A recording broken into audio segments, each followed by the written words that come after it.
하도록 하겠습니다. 오늘 참석하신 의미는 제목이 용서와 감사인데요. 이렇게 하시면서 용서를 연습하실 수도 있습니다. 제가 잘 못하고 이렇게 좀 아닌 것 같은 얘기를 하면 그때마다 이게 용서의 기회구나 하면서 용서 실습을 해보시는 기회가 될 것 같습니다. 그리고 이렇게 말씀드리는 게 몇 분 안 계셔서 편하게 말씀드리는데 참 대단하신 것 같아요. 제가 여기 성당에 이사 온 지가 지금 몇 달 안 됐잖아요. 그리고 그냥 제가 객관적으로 말씀드리면 제가 이렇게 신앙심이 좋은 사람도 아니고 그런데 이렇게 와주셔서 참 감사를 떠나서 늘 많은 책임감을 느낍니다. 오늘 말씀드릴 거는요, 이 전에 용서를 마무리하면서 용서와 감사를 같은 맥락에서 말씀드리겠습니다. 여기에 전부 기부가 들어가잖아요. 내려놓음, 내맡김, 때로는 항복, 겸손에 대한 그런 개념이고요. 오늘 할 수 있는 용서, 그 다음에 땡스기빙, 추수감사절이라는 뜻도 있지만 감사라는 의미가 있는데 전부 기브, 이 기프트라는 선물이라는 어원이 있다고 합니다. 무슨 의미냐면 선물을 받는다는 거죠. 저희 신앙인들 입장에서는 하느님께 받는 거고 내가 하는 게 아니라는 거죠. 가끔 드라마 대사 같은 이런 대사 보셨을 거예요. 야, 너 어떻게 그 사람이 용서가 되니? 이런 말 들어보신 적 있으시죠? 그래서 이런 맥락을 생각하시면 용서의 다른 면을 생각하실 수 있습니다.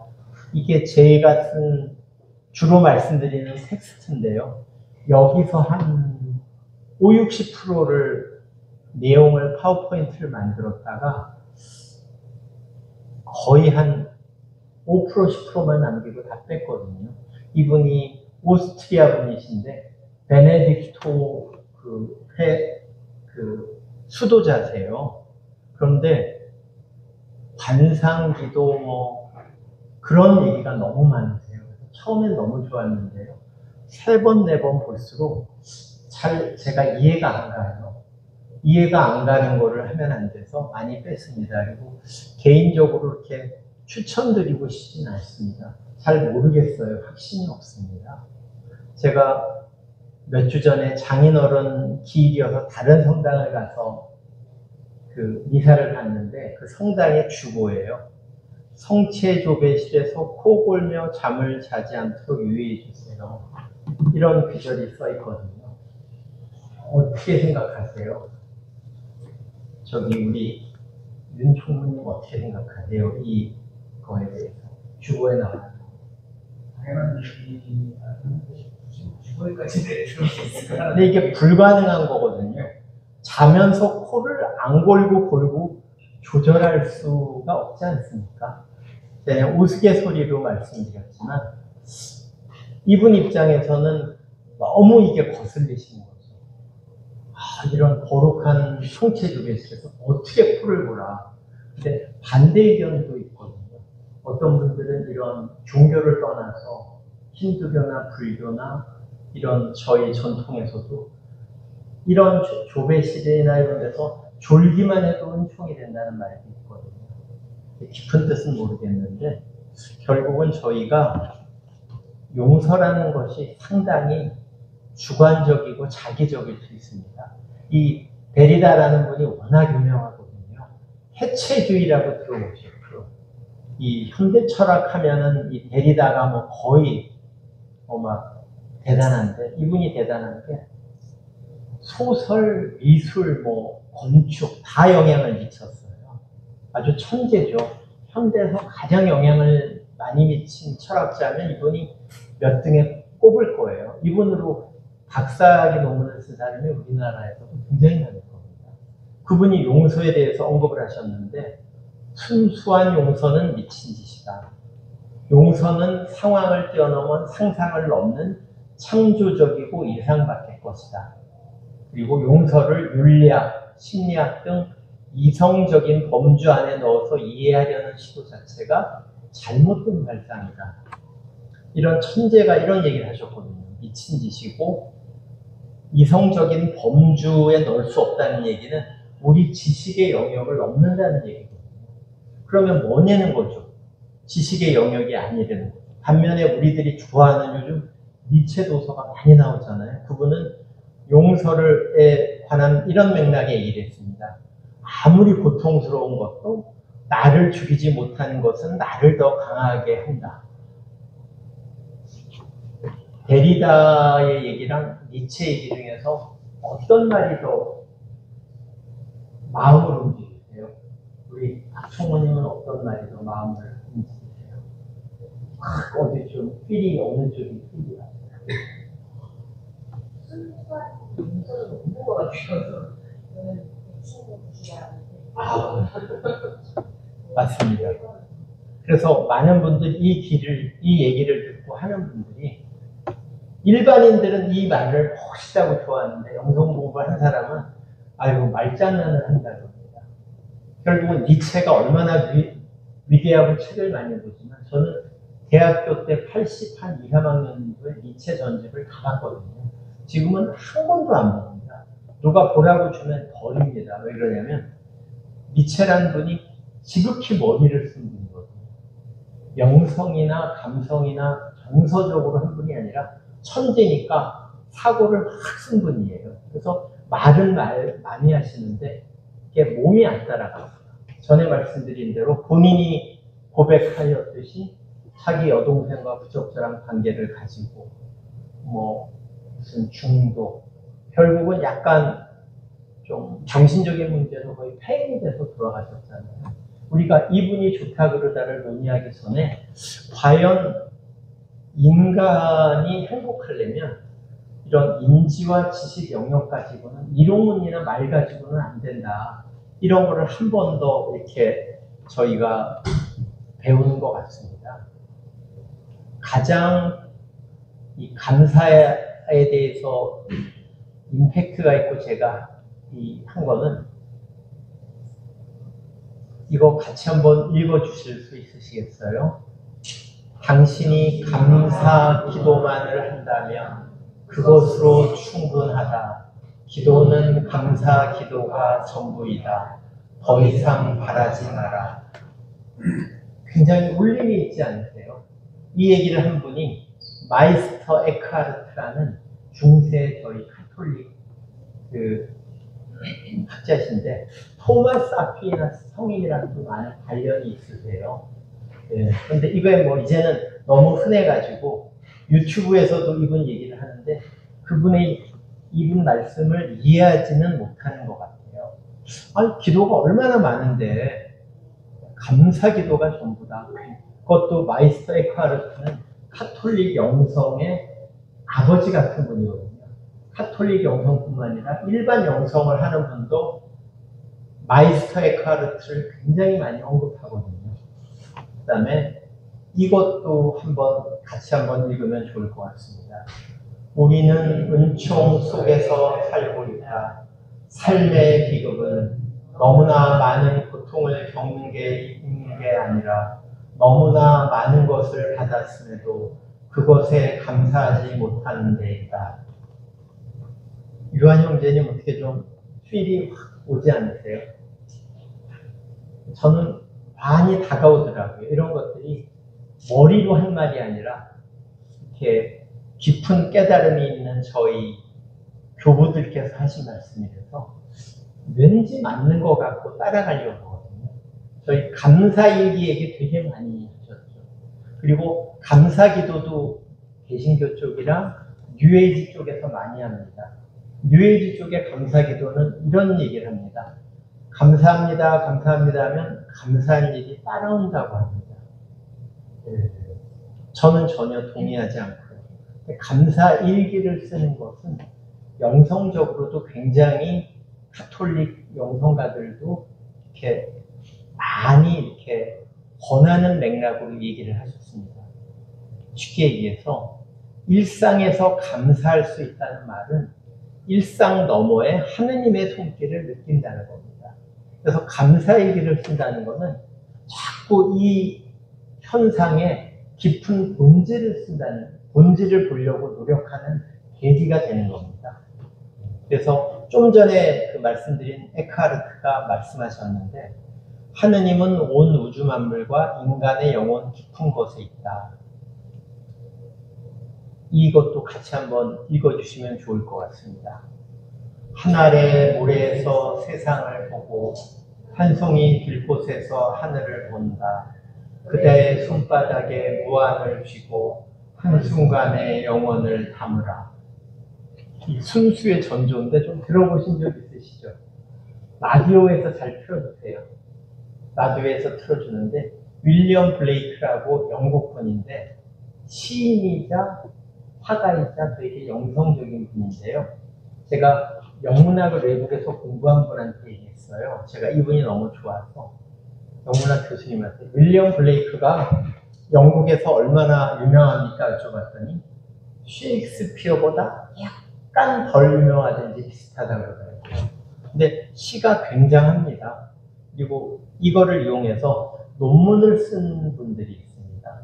다양하게 논문이 나와 있는데 어떤 논문들이 있냐면 하늘의 모래, 그러니까 쉽게 말해서 온 자연에서 세상을 보고 느끼고 하느님의 어떤 손길을 느낀다는 거거든요. 특이한 논문은 불교의 화엄경이라는 경전이 있거든요. 거기에서 갑자기 까먹었는데 무슨 연기에 대한 얘기가 있는데 뭐 일체 미진 뭐 해가지고 쌀 한 톨에 우주가 들어있다. 그런 이론이 있습니다. 저기 의상대사가 화엄경을 몇 줄로 줄인 법성계라는 구절이 있거든요. 그걸로 박사학위 논문을 어떤 분이 쓰면서 이 시를 인용하셨더라고요. 그 정도로 어떤 굉장히 그냥 시를 넘어서 저희에게 영성적인 메시지를 주는 겁니다. 이 시는 어떻습니까? 좀 비슷하죠? 모래알 하나를 보고도 너를 생각했고, 정채봉이라는 시인의 시거든요. 이거를 굳이 보여드리는 게 며칠 전에 유튜브에 어떤 신부님께서 나오셔서 평화방송이었던 것 같습니다. 이걸 보면서 이런 하느님, 일상에서 하느님을 느끼는 그런 거를 이야기하셨다. 그런 식으로 얘기해 주셨습니다. 다시 한번 정리해서 말씀드리면 감사나 용서는 시각이 바뀌는 데서 시작합니다. 그냥 당연한 것, 매일 반복되는 일상에서 거기는 영성적으로 생명이 없는 죽은 삶이라고 표현하는 분들이 있습니다. 그런 것들을 깨어서 감사의 눈으로 볼 수 있으면 그거 자체가 진정한 감사나 용서라고 얘기하고 있습니다. 이 기적이 뭔지를 아시죠? 그렇죠? 깜짝 놀랄 만한 게 기적인데 이 용서나 감사가 의지나 머리의 영역이 아니라 기적의 영역이 되는 거죠. 오병이어의 기적처럼 기적의 영역이니까 결국 우리가 쉽게 할 수 있는 일이 아니라는 거죠. 쉽게 얘기해서 용서를 하려면 우리가 하느님을 알고 하느님에 가까이 가야 된다는 얘기입니다. 결국은 기도를 해야 된다고 많은 저희 가톨릭 교부들께서 말씀하고 계십니다.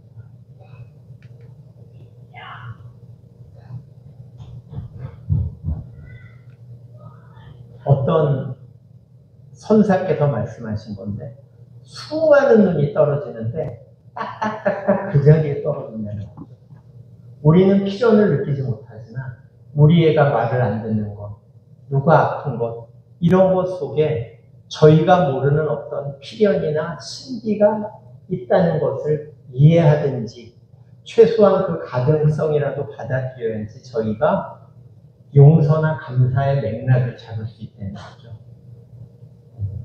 전에 말씀드린 거를 조금 보충을 했는데 용서가 이렇게 다양한 뜻이 있습니다. 빨간 게 중요한 건데요. 마음에 거슬리지 않는 것. 그 다음에 고통으로부터 벗어나는 것. 하느님의 시각으로 사실대로 보는 것. 판단, 정죄하지 않는 것. 그 영성에서 유명하고 UAG에서도 많이 얘기한 내맡김이나 항복, 서렌더, 수용, 성찰, 경청, 회심. 이렇게 굉장히 외기가 힘들 정도고 사람마다 다양한 얘기를 하고 있거든요. 그래서 비트겐슈타인이라고 분석 철학이라고 하는데 저희가 영성 공부할 때 이 비트겐슈타인이라는 분을 알아놓으면 참 도움이 됩니다. 제가 한 2번 정도 말씀을 드렸는데 이분은 언어 게임이라고 얘기합니다. 이분은 예를 들어서 이런 얘기를 하면 상대는 안 해줍니다. 모여가지고 우리 오늘 신에 대해서 얘기합시다 하면서 우리 신을 믿는지 얘기해 봅시다 하면 비트겐슈타인은 아예 상대를 안 합니다. 왜 그러냐? 당신이 얘기하는 신을 먼저 정의하려는 거죠. 정의를 하지 않고서 얘기를 하는 것은 그냥 사상 누각이라는 거죠. 그래서 우리들은 많은 대화를 하는 것 같지만 언어 게임을 한다는 식으로 표현을 하고 있습니다. 하느님이 어떻다, 너의 신앙이 훌륭하다, 내 신앙이 훌륭하다 하는데 신앙의 정의가 다른데 그 신앙 갖고 비교하는 게 무슨 의미가 있냐는 거죠. 어떤 분은 봉사를 신앙의 기준으로 삼고 어떤 분은 신앙의 가장 첫 번째 가치를 기도로 삼고 그랬을 때 이 비트겐슈타인은 늘 이분의 뜻은 말을 넘어선 본질을 찾으려는 노력인 것 같습니다. 용서의 반대 개념은 왜 그러냐면 용서의 개념이 애매하기 때문에 반대를 얘기하면 좋습니다. 사랑과 똑같이. 상처라는 말, 공격이라는 말, 프로이드가 얘기한 방어 기제, 신이 없음, 용서의 반대 개념이고요. 그 다음에 남과 비교하는 것, 고통, 특히 고통, 상처, 화, 이 세 단어를 기억해 놓으시면 계속 말씀드릴 때 참고가 될 수 있을 것 같습니다. 결국은 용서에 포커스를 맞추지 말고 고통에 포커스를 맞추려는 거죠. 왜 그럴까요? 저희가 용서에 왜 이렇게 고민을 하냐면 고통스럽고 괴로워서 그렇습니다. 용서 못해서 괴로워 정말 죽을 뻔한 경험이 있으세요? 제가 아주 좋아하고 존경하는 카리타스 회장님 그런 경험이 있으세요? 없으세요? 대단하시다.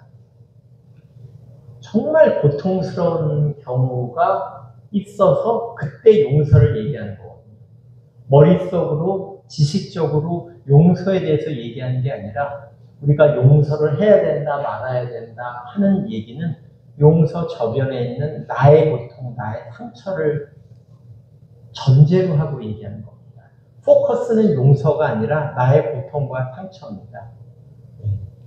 그런데 그 기저에는 욕망이 있습니다. 내 바람이 안 되니까 화가 나고 상처를 받습니다. 내 자식, 내 후배, 내가 키워준 후배, 나를 뒤통수 치고 어떤 분은 며느리가 결혼하겠다고 찾아왔는데 애가 딸리고 한참 연상이에요.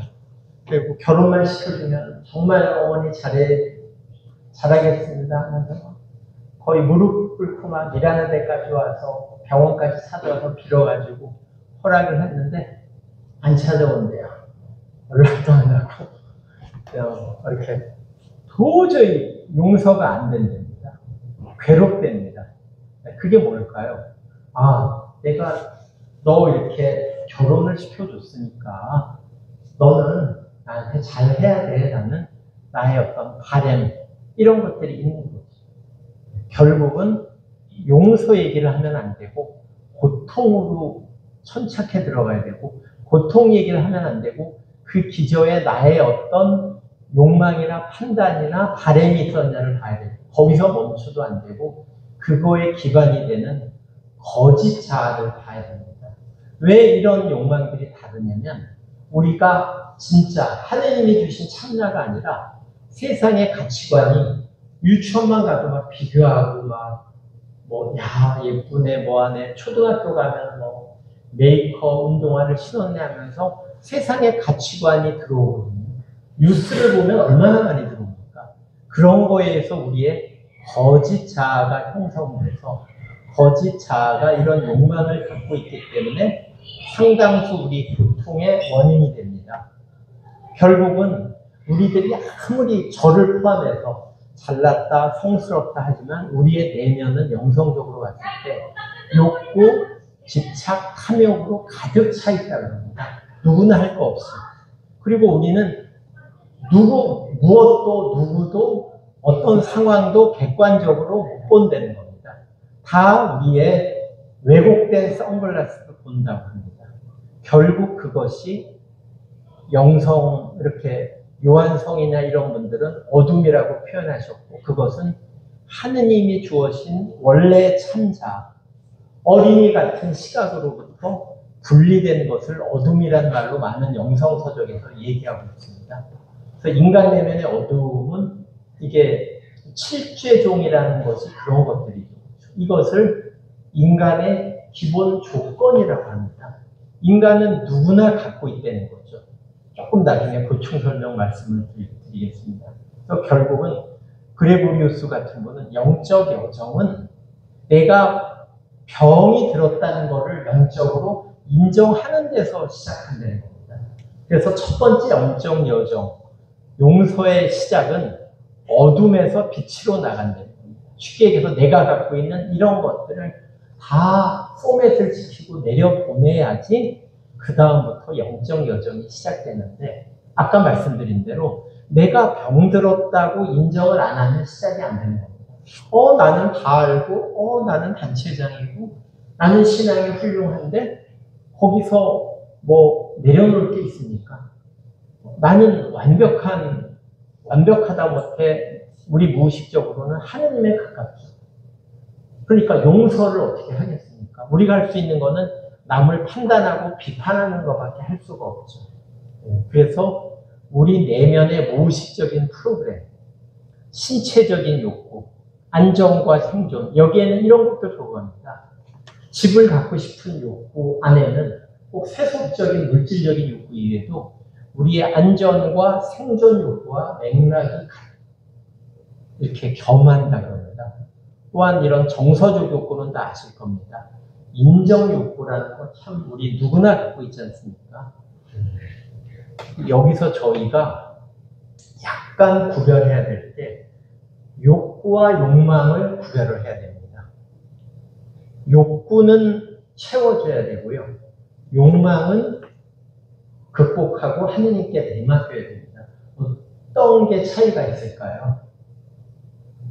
로마 시대에 너무 나라가 전성기 때 잘 사니까 로마가 망한 거를 분석하는 이유 중에 너무 행복하니까 하루에 5끼 내지 10끼를 먹었다고 합니다. 맛있는 음식이 너무 많고 돈이 있으니까. 그래가지고 먹고 오바이트를 한 거죠. 또 먹으려고. 근데 얼마나 돈이 많았는지 비싼 상아로 이렇게 만든 그런 걸 가지고 나중에 역사가 찾아봤더니 오바이트 하는 기계입니다. 그게 목에 넣고. 그것도 이렇게 일반 젓가락으로 안 하고 고급지게 상아로 만들었습니다. 그런 것들은 명백히 욕구가 아니라 이런 칠죄종에 들어가는 탐욕과 식탐에 대한 것이죠. 그러니까 식욕과 식탐은 다르다고 저희가 구별을 해서 욕구에 대해서는 죄책감을 가지면 안 됩니다. 그러나 욕망에 대해서는 저희가 영적으로 다루어야 될 내용입니다. 결론적으로 이거 한번 같이 읽어주시겠습니까? 용서는 내 마음 속에 일어나는 과정이기에 용서가 필요한 내면의 상처, 고통, 분노, 우울 등을 해소해야 합니다. 박총무님, 이거 동의하세요? 용서는 내 마음 속에서 일어나는 과정이에요. 저 한참 나보다 후배가 인사도 안 하고 쌩까고 가서 저 못된 거 하고 지금 용서해야 되는 저 사람과 나의 관계인데 생뚱맞게 내 마음 속에 일어나는 과정이에요. 약간 좀 거짓말 같지 않으세요? 마음먹기라는 의미랑 내가 마음먹기에 다르다는 맞습니다. 결국은 저 사람을 증오하고 못 견디고 하는 모든 전쟁의 과정이 그 사람과 나와의 사이에 물리적 공간에서 일어나는 게 아니라 내 마음속에서 전쟁이 일어나고 내 마음속에서 상처가 일어나는 거죠. 결국은 용서는 외부에서 일어나는 게 아니라 내 마음속에서 일어나는 과정이라는 것을 아는 것이 첫 번째 관건인 것 같습니다. 아까 말씀드린 대로 아까 거짓자 말씀드렸잖아요.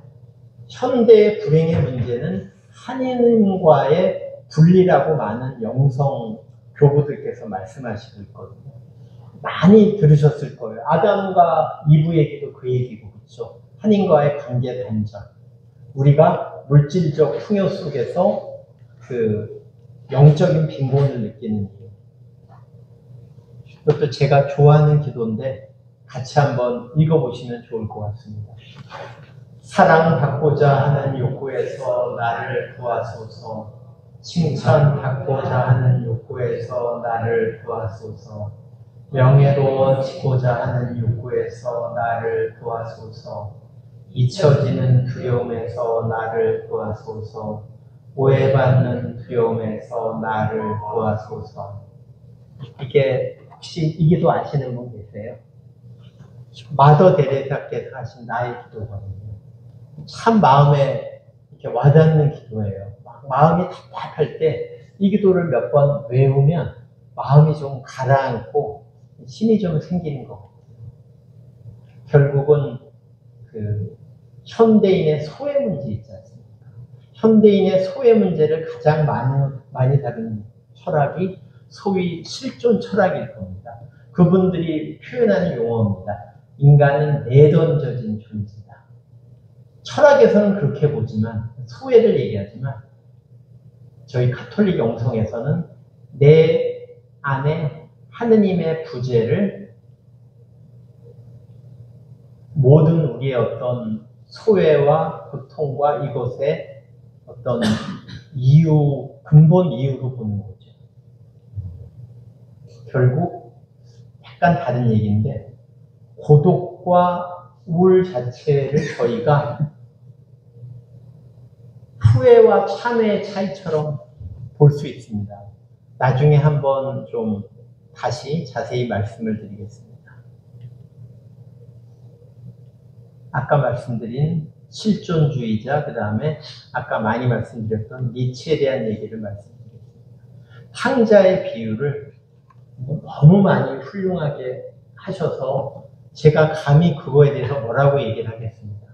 그런데 저희가 아까 한 용서 관점에서 딱 하나가 있다는 거죠. 제일 먼저 탕자가 가출해서 괴로웠지 않습니까? 결국은 하느님과의 분리되는 거죠. 우리가 하느님과의 관계가 끊어졌을 때 모든 불행이 시작한다는 것. 그것을 많이 또 설명해 주시고 계시는 영성의 선배님들이 계시는 것 같습니다. 그래서 분리됨의 고통, 그 분리됨은 우리는 가족과 분리되고 친구가 없고 전화할 사람이 없어서 분리된다고 생각하지만 진짜 분리됨의 고통은 신과의 분리감을 느낀다는 거죠. 거꾸로 제가 아는 분 몇 분이 계신데 명문대학 나오셨는데 투자를 잘못하셔서 한 분은 신림동의 쪽방촌에 사세요. 그런데 잘 사세요. 영성책도 보시고 몇 년 전에 저희 연대 나온 분인데 경영학과 나온 분인데 신문 다 보셨을 거예요. 어떤 투자를 잘못하셔가지고 온 가족을 죽이고 자살하신 분 혹시 기억하세요? 굉장히 유명했는데 그분의 남은 재산이 10매덕이라고 합니다. 그런데 자살을 했다는 거죠. 그러니까 객관적으로는 전에 말씀드린 그 선배님이 훨씬 봉천동의 그 산동네 쪽방에 사시니까 힘든데 결국 고통 자체는 어떤 약간 객관적과 다른 어떤 분리됨의 고통, 근원적인 고통을 느꼈을 때 인간은 견딜 수 없다는 하나의 상징 같습니다. 이 유명한 구절 있지 않습니까? 내 이웃을 내 몸같이 사랑해라. 이거를 좀 전에 보여드린 그 베네딕토 수사님 그 수도의 신부님께서는 이렇게 설명을 하시더라고요. 이것의 영성적인 의미를 내 이웃과 너가 하느님의 자식으로서 근본적으로 같다라고 거기에 메시지가 있다고 했습니다. 저도 좀 수긍이 가거든요. 그러니까 사랑하는 거가 쉽지 않지 않습니까? 이건 저에게 미션을 주신 거고 근본 메시지는 너희 이웃과 근본적으로 너와 분리되어 있지 않다는 메시지입니다.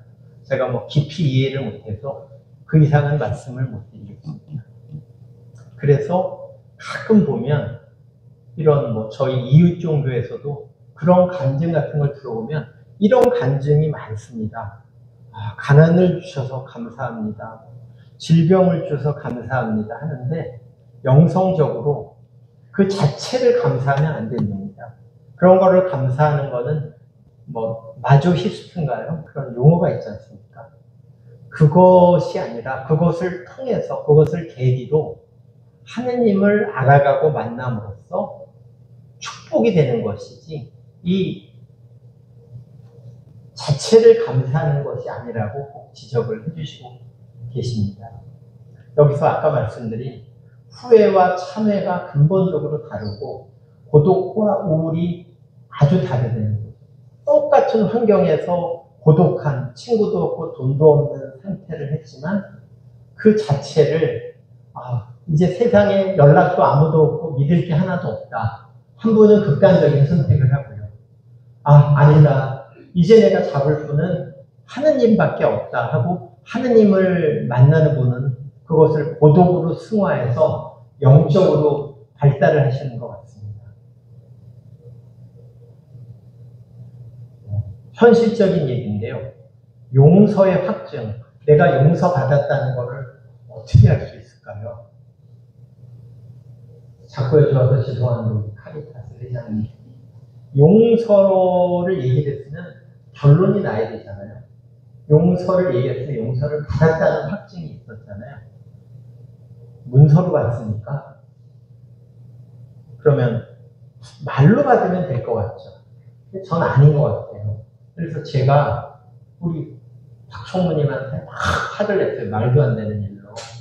미안해요. 그리고 또 신세져야 되는데 좀 뒤탈도 드렸고 그래서 총무님 미안합니다 하고 건성으로 얘기를 했어요.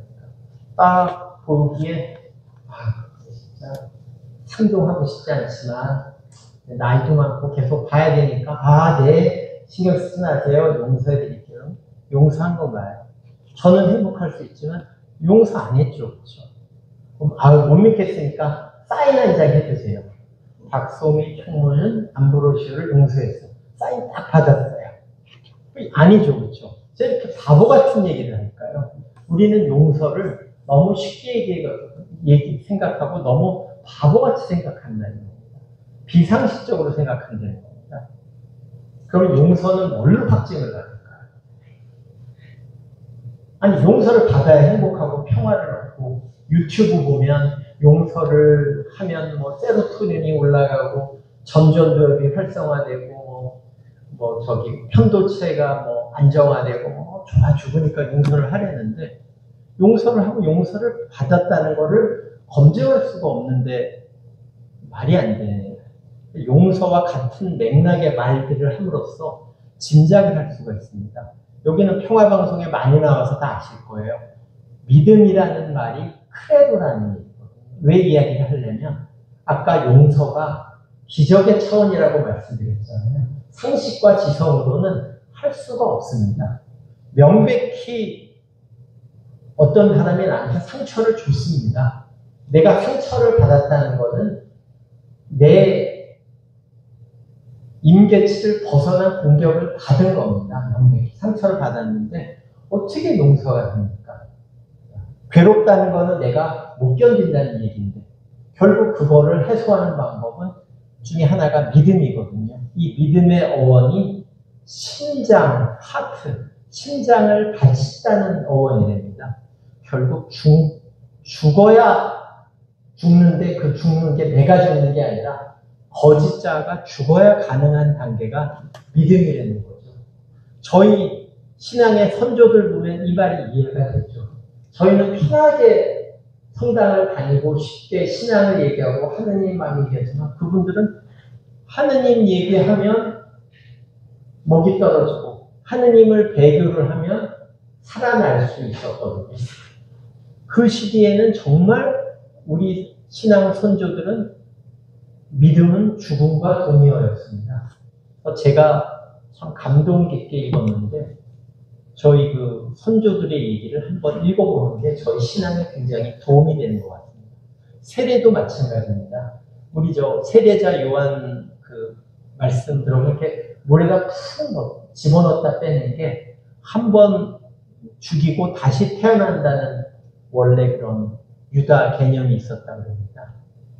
결국은 용서하려면 좀 얘기가 빠르지만 성경 묵상이나 기도 같은 거를 통하지 않고서는 용서가 미션 임파서블이에요.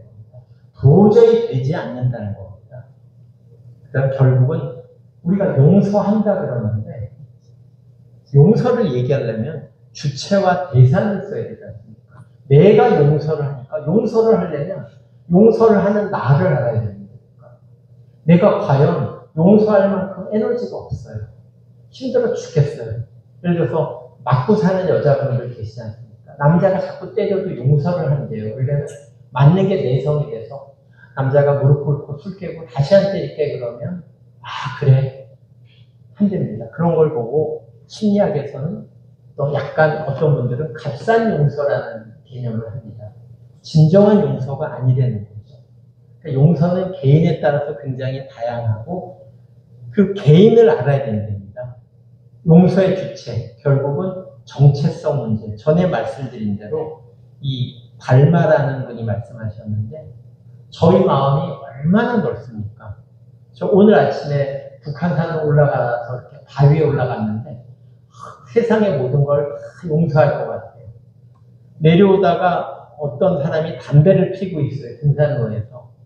아유, 저거 경찰에 신고해야지. 저거 등산로에서 남을 저기 피해를 주고 이렇게 몇 초 사이에 마음이 달라집니다. 저희의 마음. 그래서 저희가 솔직히 인정을 해야 됩니다. 몸으로서 명확한 한계성이 있고 아까 말씀드린 대로 살면서 기질상 인간의 한계로서 굉장히 많은 한계성을 갖고 있는 용서할 수 있는 챕터가 별 수 없는 인간입니다. 그러나 반면에 하느님의 아들로서 하느님의 자녀로서의 또 다른 정체성이 있습니다. 비록 저희가 이거를 진짜로 믿고 실감하지 못하더라도 성서에서 많이 얘기를 하고 있고요. 제가 올해 그 부제님들 서품 받는 미사를 우연히 평화방송으로 받았는데 정순택 대주교님이 그거를 하셨는데요. 우리는 하느님의 아들이다, 사랑받는 그 얘기를 수없이 반복을 하시더라고요, 미사 중에. 그래서 제가 다시 한번 느꼈는데요. 이 말이 실감이 안 옵니다. 요한 형제님이 하느님의 귀한 아들인 존재라는 게 실감이 많이 오세요. 저보다는 많이 오실 것 같아요. 봉사도 많이 하시고 저보다 신앙의 선배시니까 저보다 많이 오실 것 같아요. 결국 이것도 믿음의 영역이고 또 아까 말씀드린 묵상이나 성경 공부 이런 걸 통해서 계속 이런 거를 실감해 나가는 과정이고 이거를 많이 실감할수록 용서에 가까워진다는 거죠. 그래서 이나시오 뭐 30일 묵상 그런 보공관상 이런 코스를 가면 물어보는 것 중에 하나가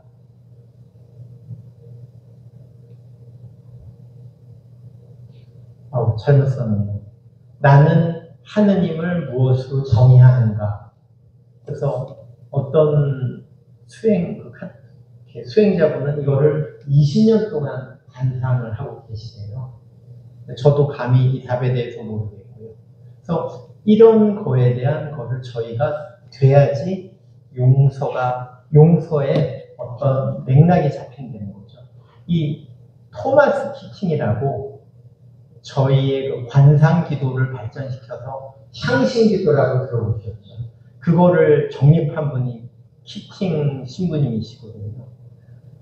그분께서 얘기하는 게 이런 관상 기도를 제대로 하고 관상 기도를 들어가려면 우리 존재가 근본적으로 선하고 좋다는 것을 이렇게 믿고 인식을 해야 된다는 겁니다. 결국 우리 안에 하느님이 현존하시고 삼위일체신 하느님께서 우리 안에 계시고 우리의 참자는 곧 그리스도라는 것. 이 향신기도에서는 이렇게 심리학의 용어를 조금 차용했습니다. 그래서 우리가 비록 잘못을 해서 내 스스로가 용서할 수 없을 정도로 형편없고 나쁜 사람이고 못된 사람이라고 자기가 남이 비난하기 떠나서 내가 나를 비난하더라도 그럼에도 불구하고 우리 내면에 하느님이 현존하시고 사랑으로 활동하신다는 것을 믿어야 된다는 것이고 그 과정이 향신 기도로 가는 과정이라고 합니다. 혹시 젊었을 때 그런 경험 없으세요? 저는 술을 하도 먹고요. 친구들 있을 때 막 쪼니모카를 몇 병을 먹고 그 다음에 깨어나면서 막 아침에 막 해롱해롱하면서 그런 말을 했거든요. 참 내가 다시 술을 먹으면 살아나는 아닌가 그런 얘기를 참 많이 했는데 이게 참 어려운 것 같습니다. 결국은 정체성입니다. 저의 정체성은 보기에 따라 다르죠. 60대 중반의 남자가 정체성이죠. 그냥 남자로서의 성적인 별 매력도 없고 평범한 구글 CEO였던 분이 어떤 신부님 말씀에 의하면 약값으로 14억을 쓴답니다. 약값으로. 건강해야 되니까. 나는 귀한 사람이니까. 저커버그인가 페이스북 오너 있으시죠? 그 녀석은 2017년에 240억을 자기 개인 경호비로 썼습니다. 나는 소중하니까 다치면 안 돼 해가지고 이렇게 똑같은 인간인데 이렇게 저는 경호비로 영원을 쓰거든요. 이렇게 이거를 정체성이라고 할 수 없지만 사회가 우리에게 부여하는 정체성이죠. 또 아까 말한 며느리는 무례하고 경호 없는 며느리죠. 그리고 자식이 더럽게 말을 안 들고 속상하고 집에 오면 인사도 제대로 안 하고 눈 안 맞추는 건 뭐라고 해도 말대꾸도 안 해요. 말 안 듣는 자식. 이거를 전문 용어로 후레자식이라고 했어요. 반대로 하느님께서 주신 귀한 존재로 볼 수 있습니다. 이걸로 보아야지 용서의 가능성이 열리지. 부모 자식 상담을 하러 많이 가보면 상담하는 분들이 그런 얘기를 하세요. 자식 얘기를 부모가 하는데 우리 자식이 이렇고 저렇고 문제고 하는데 1000명 중에서 999명이 자식이 문제라고 합니다. 자기가 상담을 하면서 보니까 부모가 문제인 사람이 999명이라고 합니다.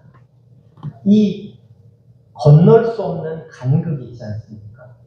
우리는 자식을 용서해야 되겠다라고 책을 보고 유튜브를 보지만 어떨 때는 이 용서가 근원적으로 헷갈릴 때도 있습니다.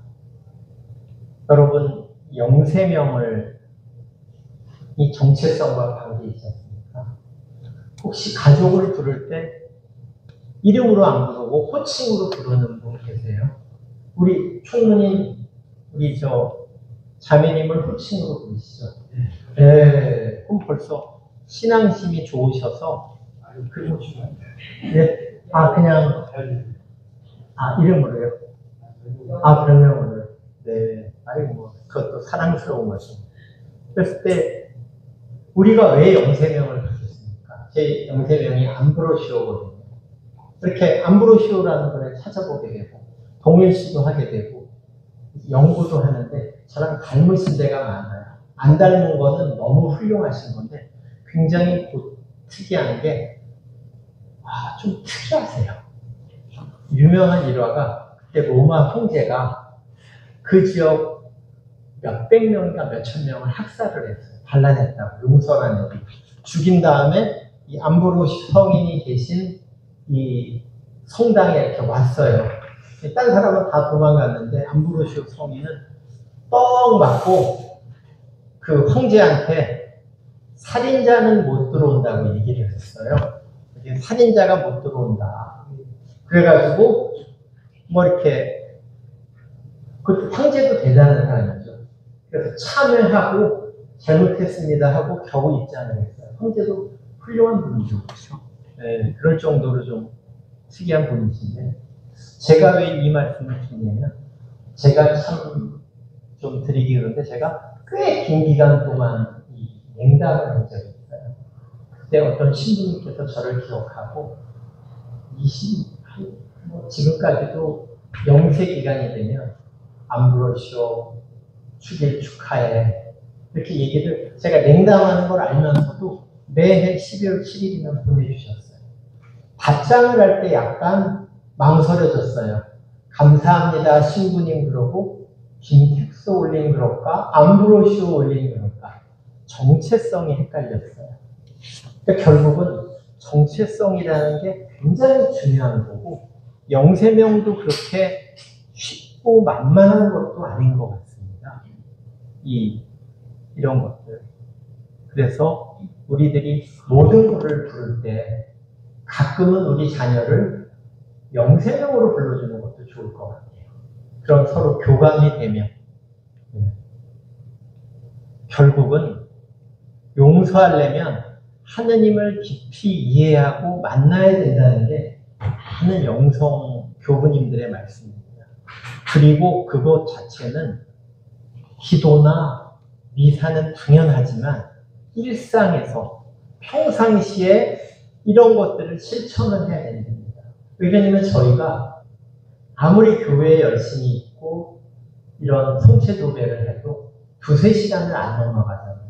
일상이 20시간 가깝기 때문에 잘 때 포함해서 그때 딴 생각하고 불친절하고 속이고 싸우고 남을 비판하면 그 영성을 잘할 수도 없고 깊이 하느님을 만날 수가 없는 거죠.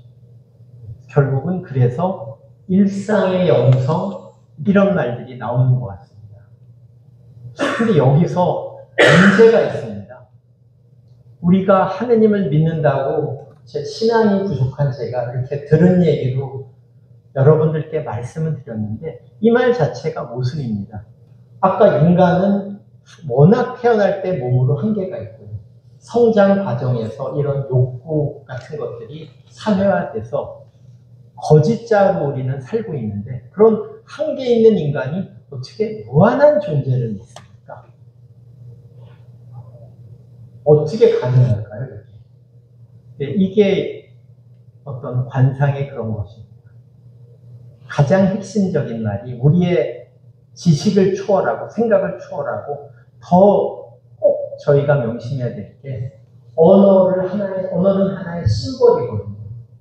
그거를 상징하는 심벌일 뿐이지 그거의 실체가 아니거든요. 아까 비트겐슈타인 철학자분이 얘기했듯이 하느님도 언어고 신앙도 언어고 용서도 언어입니다.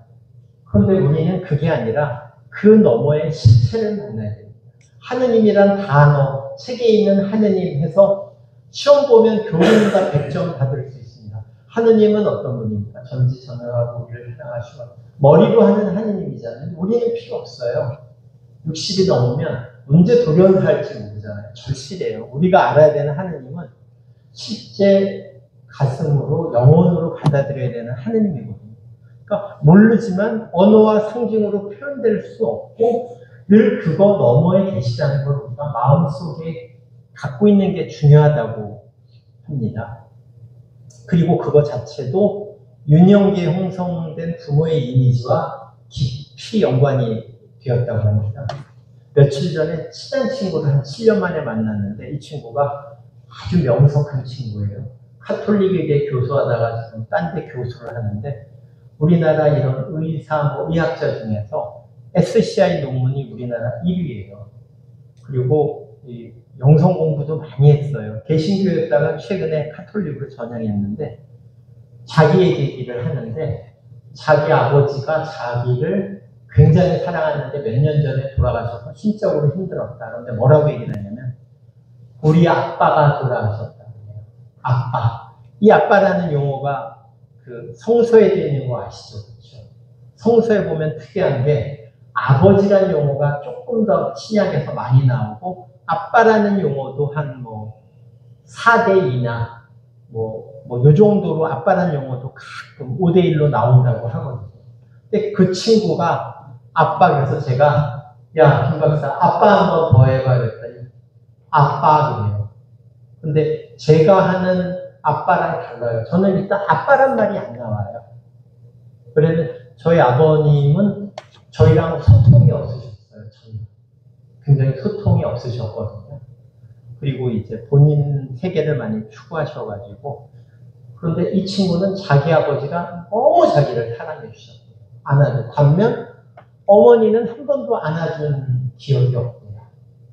네. 그래서 그 친구가 아빠를 부르는데 그래서 이 친구가 신을 믿고 신을 절실하게 찾는 게 비록 개종을 하는 과정을 거치긴 했지만 이런 아빠에 대한 가장 강한 믿음을 가짐으로써 태어나면서부터 깊은 신뢰를 갖고 그런 신뢰가 있으니까 하느님 아버지를 부를 때 더 그것이 깊이 가다듬을 수 있었고 그리고 지금도 아빠라고 하느님을 부를 때 제가 주의 기도하면서 하늘에 계신 우리 아버지 하는 그것과 이 친구가 얘기하는 하늘에 계신 우리 아버지는 어마어마한 느낌의 영성적으로 차이가 있다고 생각하고 저도 그게 참 조금 아쉽고 그런 친구가 부럽거든요.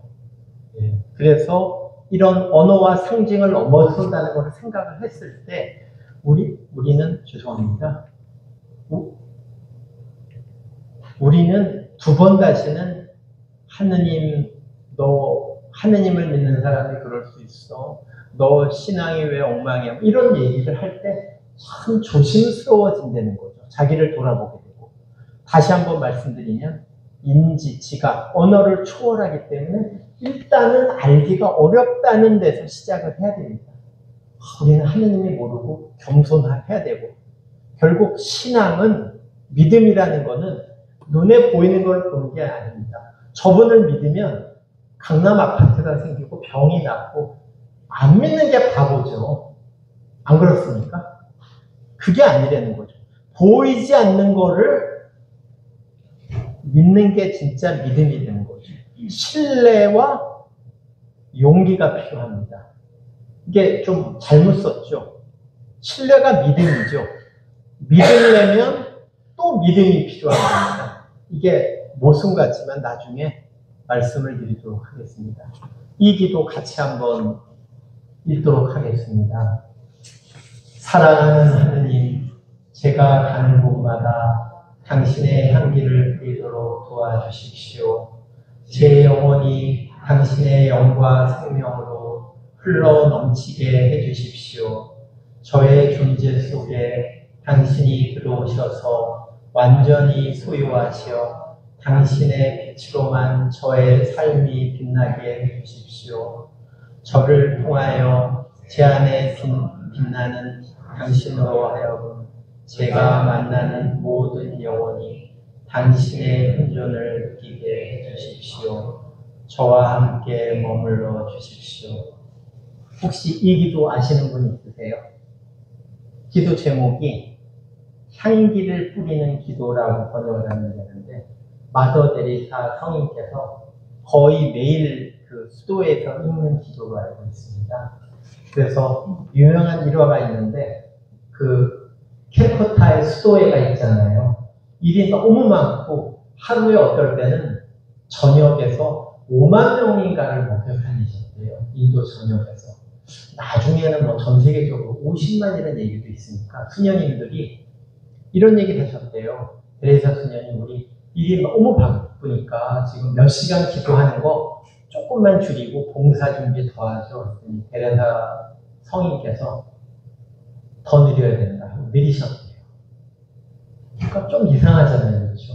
그러니까 데레사 그 성인께서는 저희는 봉사자라고 알고 있지만 제가 그분 책을 한 15년 전에 한 권을 정독하고 잊어버리다가 최근에 한 서너 권을 쭉 봤는데요. 영성가세요. 여기를 봤을 때 그분이 하느님 성모님을 깊이 느끼고 깊이 갈구하고 향했다는 게 기도에서 느껴지지 않습니까? 그렇죠? 예. 그래서 결국은 하느님을 알기가 너무 어려워요. 그랬을 때 많은 그 바티칸 공의 직후에 이것도 빨간 글씨 같이 한번 읽어주시면 좋겠습니다. 인간은 하느님을 직접적으로 알 수 없지만 인간을 깊이 이해함으로써 하느님에 대한 이해에 다가갈 수 있다. 바오로 이세님 것도 같이 한번 읽겠습니다. 인간을 연구하는 것이 곧 하느님을 더 깊게 알게 되는 길. 이것도 같이 읽겠습니다. 인간 정체성의 깊이와 추월성을 성찰할 때 하느님과의 관계를 새롭게 구찰하게 된다. 결국은 우리는 우리 이웃, 가족, 교우들을 통해서 나를 알고 하느님을 만날 수 있다는 겁니다. 일상에서 하느님을 만들 수 있고 이 말을 딱 들으니까 어쩌면 용서도 남과의 관계니까 용서를 통해서도 하느님을 짐작해 볼 수 있겠다. 그런 추론이 가능한 것 같습니다. 결론은 용서와 회개라는 것은 기도가 될 수밖에 없다는 거죠. 그러면 하느님과 가까워져서 우리가 새로 태어나고 시각이 바뀌어서 우리가 다른 사람이 돼야 용서와 회개가 진짜 되는데 그러려면 기도가 돼야 된다는 거죠. 용서해야 되겠다. 너를 특별히 용서한다는 세속적인 차원이 전혀 아니 되는 거죠. 그리고 이런 기도를 하다 보면 우리의 깊은 무의식 속에 하느님의 말씀이 내면화되어 있어서 그런 거짓자가 지워지는 과정을 거치는데 그것을 십자가 요한 성인 같은 분은 어두운 밤이라고 표현을 하셨다고도 설명을 하십니다. 결국은 우리의 이런 희망이 되는 거죠. 기도를 통해서 우리가 새로운 차원으로 나갈 수 있다는 거죠.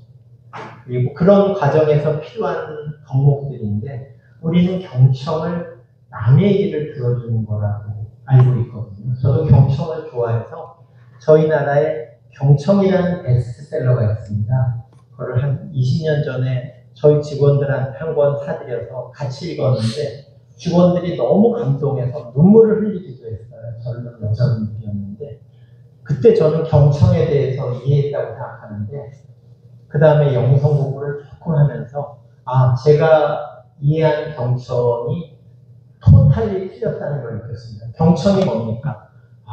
네 하고 고개 끄덕끄덕 해주고 공감해주고 그게 아니라는 거죠.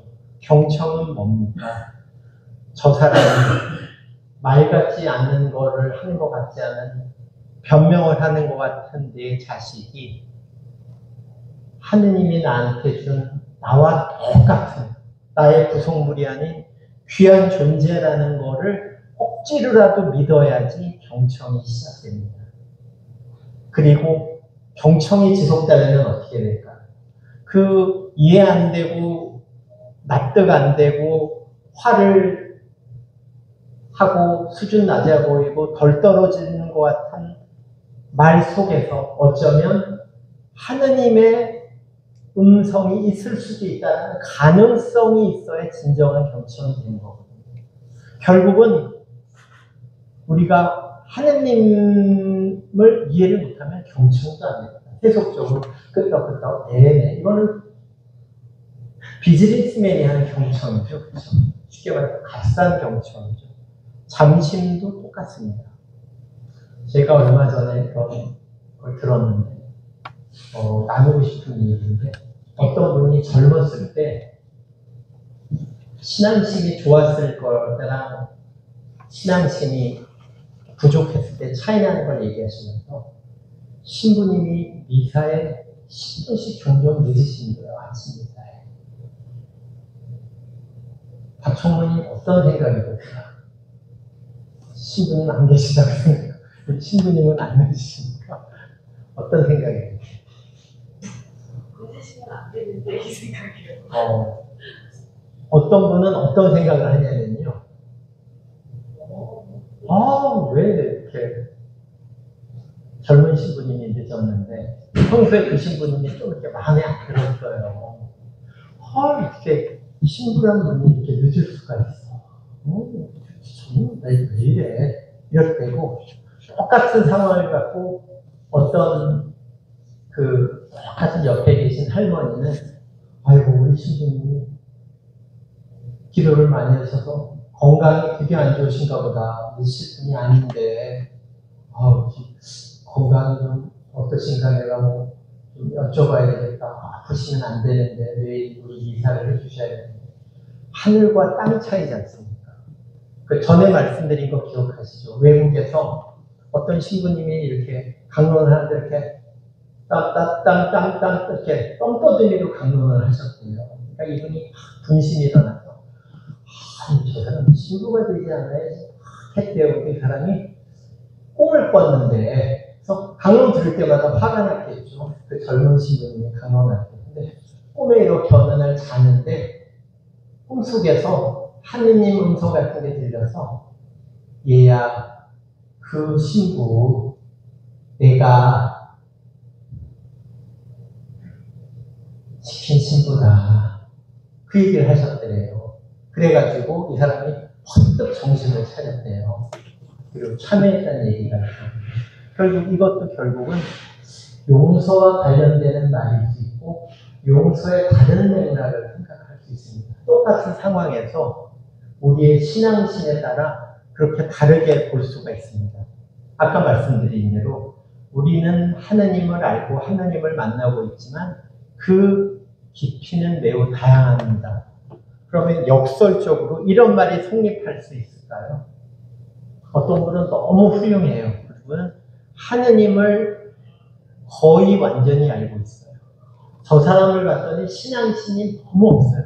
저 사람은 하느님을 거의 하나도 몰라. 이 말이 성립하죠, 이론적으로. 윤 총무님 성립하나요, 안 하나요? 네, 맞습니다. 쉽게 말해서 우리는 하느님의 아들이기 때문에 하느님을 모를 수가 없다는 거죠. 약간 헷갈리고 하늘에 구름이 낀 것처럼 잠깐 정신줄이 나간 거지 기본적으로는 하느님을 알고 있다는 겁니다. 그래서 영성 공부에 어려운 게 뭐냐면 제일 어리석은 사람이 나 40년 영성 공부했어. 너 몇 년 했어. 이런 사람이 제일 어리석습니다. 언어를 배우고 제가 옛날에 클래식 기타를 좀 배웠는데 한 5년 치면 조금 칠 줄 알거든요. 한 10년 쳐야 조금 쳐요. 영성은 그게 아니라는 거죠. 본래 우리가 하느님의 아들이고 우리한테 내재되어 있는 영성이기 때문에 탁 터지면 바로도 알 수 있고요. 하느님을 깊이 체험할 수 있고요. 그리고 어떤 사람은 40년 해봐야 퇴보할 수 있다는 거죠. 혹시 그 얘기가 그 얘기 아닌가? 그 얘기는 아니다. 그래서 제가 본격적으로 그때 불교 신자였으니까 불교 참선을 시작한 게 83년도거든요. 88올림픽에서 우리나라 홍보할 때 동양의 전통으로 참선 이런 걸 할 때 제가 그 참선 모델로 사진에 나갔습니다. 자랑할 게 없으니까. 했는데 제 영성이 보시다시피 이렇게 훌륭하지 않고요. 저보다 1, 20년 빨리 하시는 분들도 영성이 퇴보하시는 분이 많거든요. 영성은 노력하거나 밖으로 숫자 생기는 그런 차원을 초월한다는 거죠. 늘 그래서 한 번씩 이 말, 나에게 하느님 예수님은 누구인가라고 조용히 밤에 물어볼 필요가 있다고 합니다. 요거 보셨을 거예요. 예일대 교수예요. 똘똘한 사람인데 대놓고 이런 일본의 고령화 사회의 문제를 해결하려면 노인들이 집단 자살 또는 할복을 해야 된다고 해가지고 일본이 시끄러웠어요. 근데 이게 벌써 그때는 제가 그래도 뭐 60대 초 이랬으니까 괜찮았는데 지금 이 얘기를 들었으면 굉장히 열받았어요.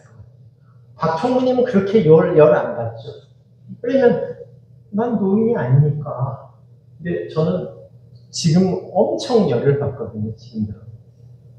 결국은 근데 저 사람을 용서할 게 아니라 용서할 게 너무 많다는 거죠. 저희 어머님이 바로 옆에 계시는데 전혀 저희 형이 대소변을 더 받아내시거든요. 근데 몸무게가 30kg가 안 나가신 거예요. 뼈만 나가셨거든요. 저도 그렇게 될 거잖아요. 왜 좀 전에 이 사람이 바볼까요? 죽음을 명상하긴커녕 자기가 늙는다는 것도 몰라요, 이 사람은. 바보 중에, 예일대 교수지만 바보 중에 바보예요. 죄송합니다. 그랬을 때 우리가 가장 용서해야 될 게 뭘까요? 나도 아마 90% 이상 20년 후에는 콧줄 뽑고 묶여가지고 남이 대소변 맞는 시대가 될 수도 있다. 그거를 그 상황을 받아들이고 용서하고 고통받지 않아야 되거든요. 그게 어쩌면 우리 신앙의 목적 중에 하나가 아닐까요? 고통. 저는 그거를 많이 저희 어머니를 보면서 저희 어머니를 보는데 너무 괴로워요. 왜 괴롭냐 봤더니 나의 미래를 보는 거예요. 이렇게 보면 너무너무 괴로워요. 최근에 안 가는 이유가 보면 견디지 못하겠어요. 근데 결국은 우리가 이런 거를 내가 평화롭고 행복해야 된다는데 이런 남을 용서하는 문제가 아니라 진정 용서할 거는 다른 거라는 거죠. 결국은 제가 왜 갑자기 뜬금없이 잘 모르면서 이런 관상기도 얘기를 하냐면 우리 내면에 들어가서 우리의 의식의 표면에 소음을 지나 심연에 있는 하느님을 만나지 않고 하느님과 친밀하지 않고서는 용서도 안 되고 마음의 평화도 얻기 힘들다고 많은 분들이 얘기하셔서 최근에 이런 얘기를 많이 하는 것 같습니다. 결국은 저희는 훌륭한 관상을 하고 있지 않습니까? 성취조배라는 정말 탁월한 관상을 하고 있는데 그냥 얼마 앉아있는 것 같지만 하루에 20분 이렇게 앉아있음으로써 우리가 알던 모르던 내면의 변화는 온다고들 하고 계십니다. 그랬을 때 우리의 의식이 변한다. 이 표면 의식뿐만 아니라 내면의 어떤 잠재의식의 그런 건더기가 정화가 돼서 부수적으로 용서도 하고 가족들도 좋다고 합니다. 그래서 어떤 신부님께서 얼마 전에 평화방송을 보니까 당신이 이런 신앙심이 늘어난 날을 보면 가족을 보라 그러시더라고요. 친구를 보라 그러시더라고요. 그 친구들이 당신한테 더 친절해지고 잘해주고 반찬도 좋아지고 말도 좋게 하면 내 신앙심이 좋아진 거라 그러는데 굉장히 저는 공감을 했어요. 그래서 요즘 우리 아내분의 반응을 계속 모니터를 하고 있습니다. 결국은 용서에 필요한 조건입니다. 기도를 꼭 해야 된다고 합니다. 성체도배 이렇게 하느님 뭐 해주십시오 하는 기도도 있지만 성체도배 같은 이렇게 나를 보는 기도, 그 다음에 성경 읽기. 이 렉시오 디비나라고 왜 자꾸 한 2, 3년 전부터 평화방송 보시면 렉시오 디비나 많이 얘기하실 건데요. 저희 나라에 들어온 지 20년밖에 안 됐는데 토마스 키팅 신부님이 한 거는 1970년 정도에 구체적으로 향신기도, 죄송합니다. 지금 향신기도 얘기 잘못했습니다. 렉시오 디비나가 저희 나라에 들어온 게 20년밖에 안 됐거든요. 20년 이상 하신 분은 별로 없는데 왜 이거를 번역을 안 하냐면 굉장히 다의적입니다. 얼마 전에 어떤 유튜브를 봤는데 수도의 신부님께서 렉시오 디비나의 정의를 한 2시간 설명하시더라고요. 네. 근데 결국은 우리나라 말로 억지로 번역을 하면 영적 독서라고 하고 성독, 성스러운 독서라고 하는데 저는 그 말보다는 독서 기도라는 말이 더 다가오더라고요. 핵심은 뭐냐면 성경을 이론으로 읽는 게 아닙니다. 루카가 의사였고 그 당시의 시대 상황이 어떻고 이것도 배제하지는 않지만 그거 중심으로 읽지 않는다는 겁니다. 얼마 전에 저희 전해 성당에서 집사라는 성서 40주간을 해서 제가 몇 번 가봤는데요. 일방적으로 강의해 주세요. 저는 솔직히 말씀드려서 신앙심이 부족해서 그런지 별로 이렇게 감동을 거의 못 받았어요. 근데 들으신 분들은 굉장히 좋았대요. 그래서 선배님 뭐가 좋아? 거의 99%가 여자분이신데 뭐가 좋아하냐고 했더니 뭔가 이제 막 지식적으로도 없고 막 이렇게 한마디 있잖아요. 깜찍한 건질 게 하나 있다 그러시더라고요. 그냥 그러세요. 또 하나 그거를 그 확신을 늘려준 게 갑자기 확신들이 생기셨어요. 그러냐 했더니 그 수녀님이 알고 봤더니 이태리 박사예요. 그 전까지는 좋다 하다가 갑자기 그 얘기 들은 다음부터 반응이 확 좋아졌어요. 저분이 이태리 박사야 해가지고. 근데 저는 그거보다는 이 렉시오 디비나 전통에 따라서 저희가 지금 딱 그렇게 하고 있거든요. 묵상하고 한 귀절을 나눈다는 거지. 그거를 막 성서적으로 연구하고 어원이 어떻고 당시 이스라엘이 어떻고 배경 지식이 도움이 되지만 주와 구가 거꾸로 된다는 거죠. 그리고 성경 필사도 같은 맥락으로 이렇게 본다는 거죠. 이런 필사를 함으로써 저희가 지혜를 얻지 않습니까? 이런 거에 너무 관상기도에 집중하다 보면 약간 자기만의 세계에 빠지고 객관적으로 검증이 안 될 수가 있잖아요. 지도자가 없는 한은. 이렇게 그랬을 때 이런 성서를 접함으로써 이 지혜가 균형을 해준다는 거죠. 그리고 일상생활에서 하루 우리가 많은 시간을 하는 일상에서 실천을 해야 된다는 거죠. 결국은 이게 문제라는 거죠. 저기 박총무님 자꾸 여쭤봐서 미안한데 식세기 쓰세요? 설거지 하세요? 네. 저랑 같이 영성 공부한 많은 자매님들이 식세기를 없는 분들이 그래요. 네, 빨리 이런 무의미한 데서 벗어나서 영성 공부만 하고 싶다는 얘기를 하세요. 제일 언제 그러냐니까 설거지 할 때. 제가 2015년에 엉터리로 원고를 쓴 적이 있어요. 제목이 설거지와 선이에요. 근데 쓰다 말았는데 결국은 설거지가 기도가 돼야 된다는 거죠. 왜냐하면 가장 짜증이 나는 시간이 설거지일 수 있거든요. 그렇기 때문에 저희가 짧은 기도를 하든지 이거를 동적 기도라고 하거든요. 이런 가장 사소한 것 같고 가장 직장에서 많은 시간을 할 때 응용할 수 있는 기도 같은 게 꼭 필요하다고 합니다. 이 동영상 187개나 있죠. 짧긴 하지만 렉시오 디비나 조회수가 많죠. 근데 실은 대부분이 의외로 개신교에서 관상기도를 하는 분들이 있어요. 예를 들어서 이동원 목사님이라든지 그런 분들이 있거든요. 그분들이 전통이 짧으니까 저희 카톨릭 전통을 많이 흉내를 내요. 그래서 어거스틴 성인 있잖아요. 어거스틴 성인에 대한 거를 찾아보면 기독교 목사님이 해설한 게 훨씬 많아요. 책도 훨씬 많아요. 그다음에 준주 성본도 카톨릭이 번역한 거는 한 개인데 개신교에서 번역한 게 10권 이상이에요. 그분들은 자기 전통이 짧으니까 우리 카톨릭의 전통을 자꾸 차용해서 하려고 그러거든요. 5분만 더 해도 될까요? 바쁘신 분들은 죄송한데 먼저 일어나시고요. 그래서 결국은 겸손, 네. 역시 이 카타리나 성인이 말씀하셨듯이 이런 것들이 다 기도와 용서와 100% 일치하는 거라는 거죠. 네.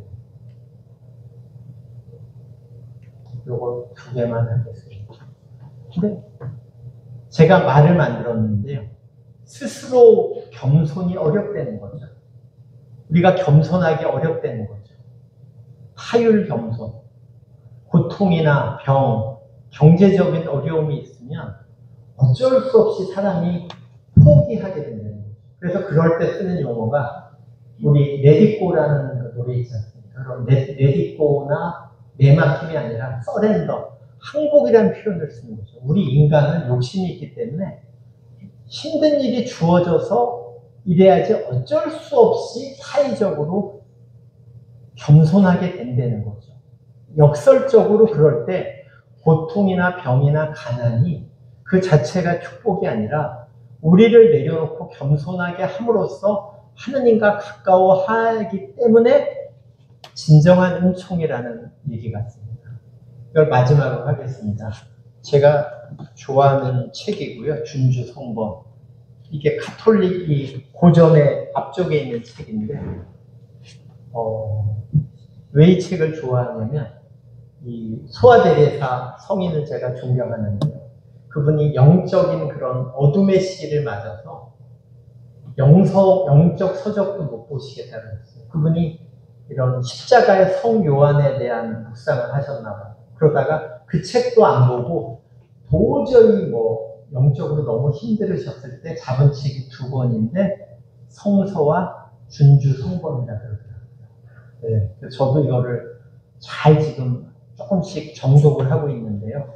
한번 같이 마지막으로 읽도록 하겠습니다. 광명을 받아 깨닫고 마음의 눈이 멀지 않으려면 그리스도의 삶과 행실을 본받아야 한다. 삶과 행동 방식까지도 본받아 살아가기를 명하신다. 그러므로 우리는 예수 그리스도의 삶을 열심히 공부하고 묵상해야 한다. 감사합니다. 요거는 저희 번역이고요. 요거는 어떤 개신교 출판사에서 라틴어 번역을 해서 제가 비교하면서 원뜻을 보고 있거든요. 철저한 모방이 되는 겁니다. 큰바위 얼굴 동화 아시죠? 그렇죠? 우리 마지막으로 우리 카리타스 회장님, 여기서 핵심 단어가 뭔가요? 핵심 단어.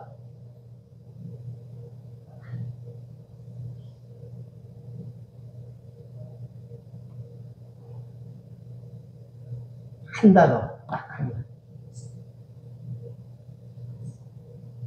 빨간 것 중에 있겠죠?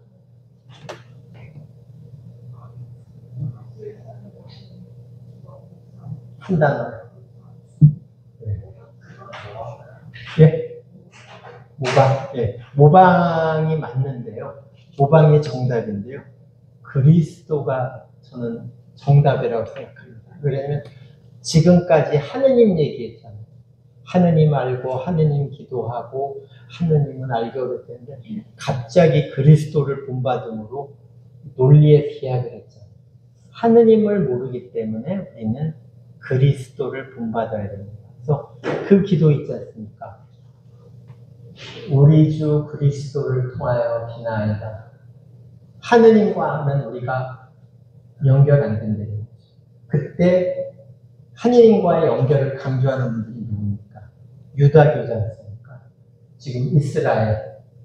지금 이스라엘이 이렇게 전쟁하는 게 그럼 원리주의자들이 많이, 네타냐후 같은 사람이 원리주의자랑 손을 잡고 있다 그러더라고요. 학살하고. 결국 그런 것도 하느님이 너무 어렵다 보니까 자의적으로 해석을 할 수 있는 거죠. 이게 하느님 뜻이다. 할 수 있는데 우리가 실제로 역사적으로 살아계신 우리의 몸을 가지셨던 그리스도를 본받기는 훨씬 쉽지 않습니까? 우리는 그분을 철저하게 따라쟁이를 해야 된다는 거죠. 훨씬 쉽고 편한 길이 되는 거죠. 오늘도 경청해 주셔서 감사합니다. 네, 감사드리겠습니다.